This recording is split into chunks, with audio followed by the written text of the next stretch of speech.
Hi, welcome to Aviation and ATC Keep Educating Yourself series. Today we will discuss transponder operating procedure on ground. A transponder is a receiver transmitter in aircraft which will generate a reply signal upon proper interrogation. The interrogation and reply being on different frequencies. For more details on this, please do watch secondary radar video. Transponders have come into widespread use in civil as well as military aviation. It is now a standard practice to allocate a specific transponder code to each aircraft flying in controlled airspace so that the air traffic controller can readily identify a specific aircraft on a crowded radar screen using secondary surveillance radar.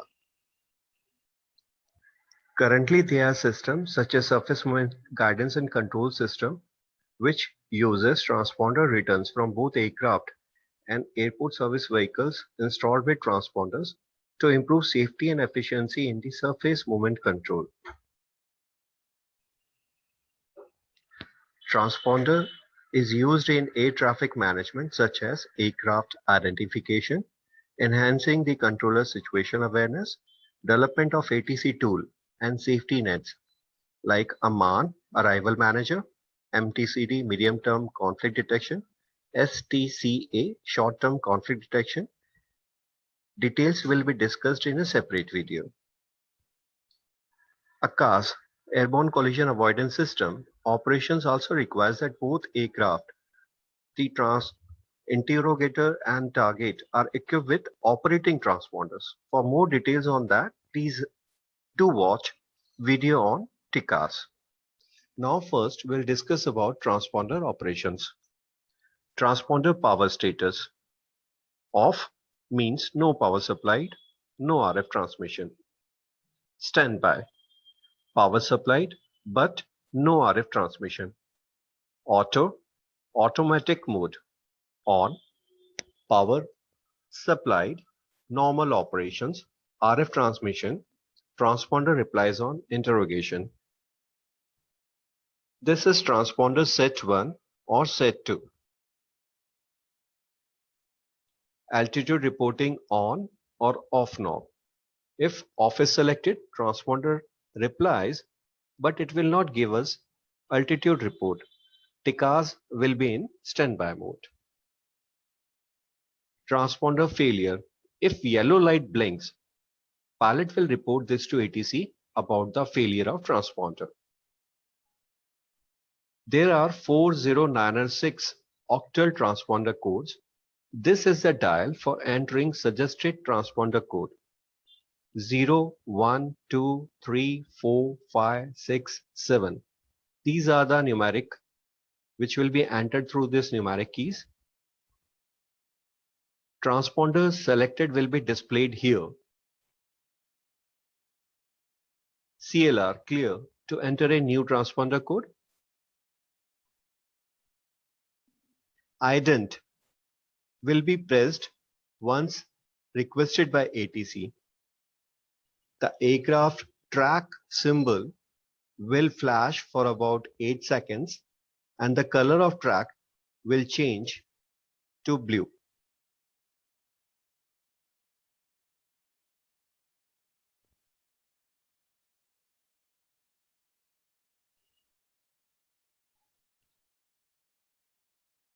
Altitude range switch. The altitude range switch labeled above, below and normal sets the altitude range for displaying intruders.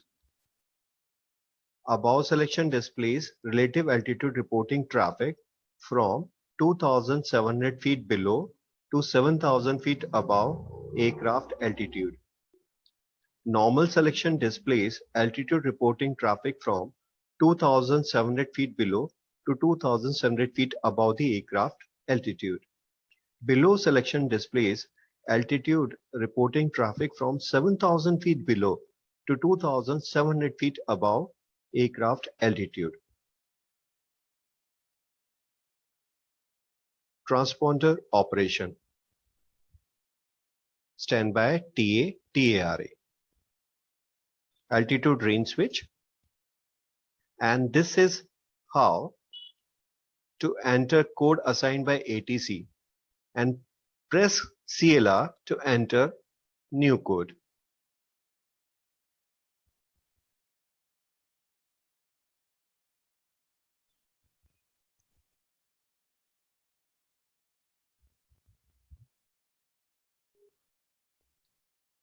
TA only selected, transponder on, TCAS only traffic advisory.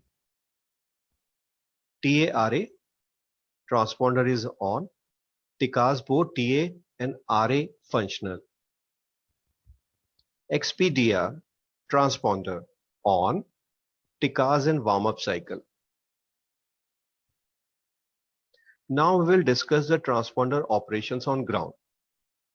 Departure at the gate or stand. Pilot will select standby, enter the discrete SSR code received from tower, SMC or clearance delivery. Enter the three-letter ICAO designator followed by the flight identification number through the FMS or the transponder control panel, depending upon the avionics. Departure on requesting pushback or taxi, whichever is earlier, select transponder or equivalent and auto if available. This action will enable the aircraft ID used as the call sign by the ATC to be displayed on the surveillance display of air traffic controller. ATC can verify the data and use it for necessary identification. Departure when lining up. Select TARA. Select TCAS only after receiving the clearance to line up to ensure that the performance of system based on SSR frequencies is not compromised. Arrival when on runway. Keep TCAS selected.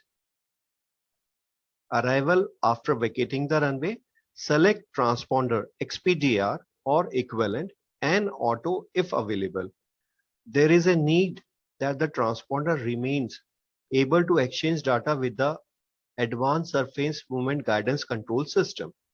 However, to ensure that the performance of system based on SSR frequencies is not compromised, TCAS shall be deselected when vacating the runway.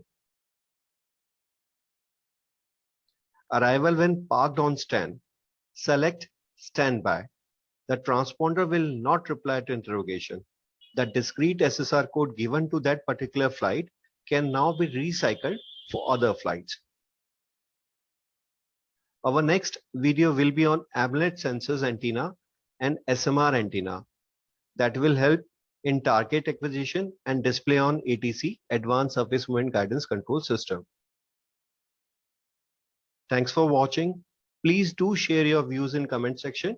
If you like this video, make sure to subscribe your own Aviation and ATC Keep Educating channel. Have a great day.